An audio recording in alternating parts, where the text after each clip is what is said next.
Socialization by Leah, Miles, and Addie. Nature versus nurture. Nature is the viewpoint that states that much of the human behavior is instituted, which means a biologically inherited pattern. An example of this would be when birds migrate at certain times of the year. The instinctual drive is responsible for almost everything, such as motherhood, warfare, and the creation of society. Sociobiology re-emphasizes the nature viewpoint. Sociobiology is the study of biological basis of all social behavior, such as religion, cooperation, and competition. These are rooted in our human core. Nurture is when a person's behavior is a result of our social environment. An example would be Ivan Pavlov. He conditioned his dogs to salivate when a light turned on. This was able to show that a person or animal's behavior is influenced by outside environment. Main factors affecting personality development. Many scientists assume that personality and social behavior results from a blend of genetics and environment. There are 4 factors. The first one is hereditary. This is not only eye color and hair color, but aptitudes, which show specific skills you can receive. The second is birth order. Children with siblings view the world differently than those without.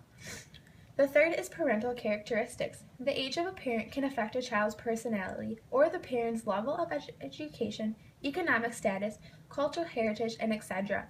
The last one is cultural environment. Each culture gives rise to a series of personality traits that are typical of members of that society. Social environment influence personality. Anna and Isabel are very similar in what happened to them. Anna was kept in an attic and given minimum care. She was able to learn and walk and feed herself, but died at the age of 10, probably due to her early isolation. Isabel was locked up with her deaf mother. Isabel was able to slowly comprehend and eventually learn new things. Researchers believed that it was due to her mother's contact. Jeannie was discovered when she was 13. She was confined in a dark room, and the only interaction was with her abusive father. When she was found, she was never able to move past 3rd grade level, even after 8 years. Eventually, she was put into a facility for those with developmental disabilities. Institutionalization is children that would be in orphanages. These children show signs of isolation. Lack of attention can cause a child to waste away and eventually die. Children in orphanages show signs of delayed development. Not being able to walk or use utensils were all effects. There are 3 theories of personality development. The first one is by Locke. He stated his theory, the tabula rasa, or clean slate.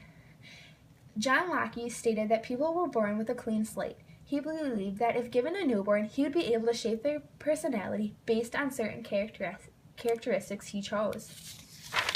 The next one is called role-taking, and this is by George Herbert Mead.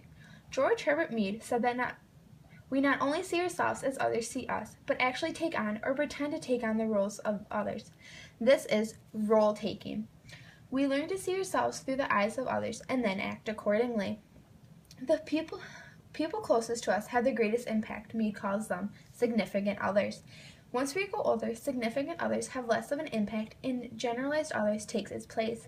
This is the impact society has on the way we act. Mead created the development of self. The first is imitation, and that's when you are a young child. You imitate those around you. The second is play. Children recognize certain roles and act this out by dressing up. The third is organized games. These forces children to take on their own roles and to anticipate the actions of others. The last theory is the looking glass self. This is by Cooley. He refers to the interaction process by which we develop an image of ourselves based on how we imagine we appear to others. There are 3 steps. The first is how we imagine we appear to others.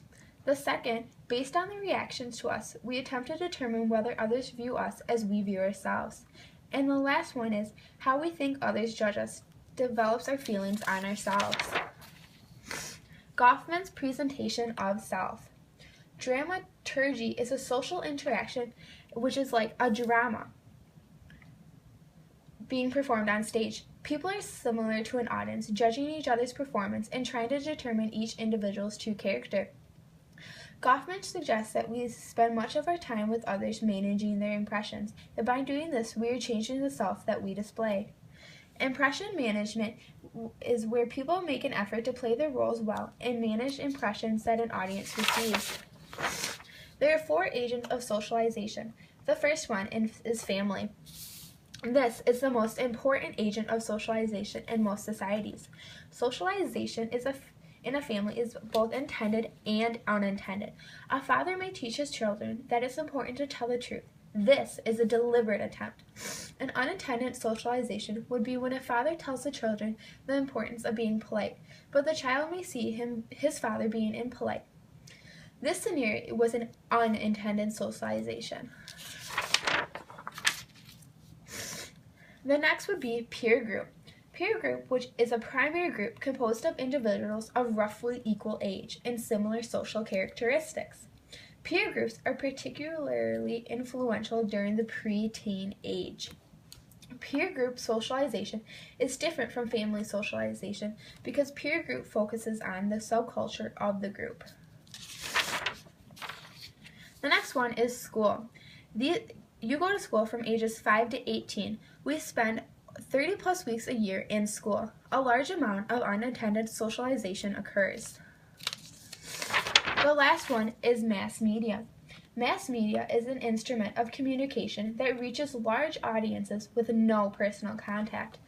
The major forms of communication would be books, film, internet, magazine, radio, and television. 51% of teenagers who go online every day, and 67% of households have internet connection. On average, children watch 21.5 hours of television a week.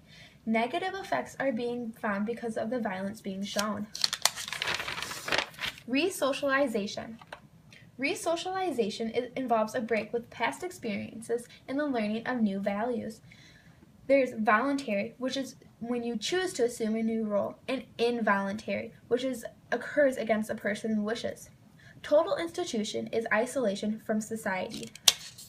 The end.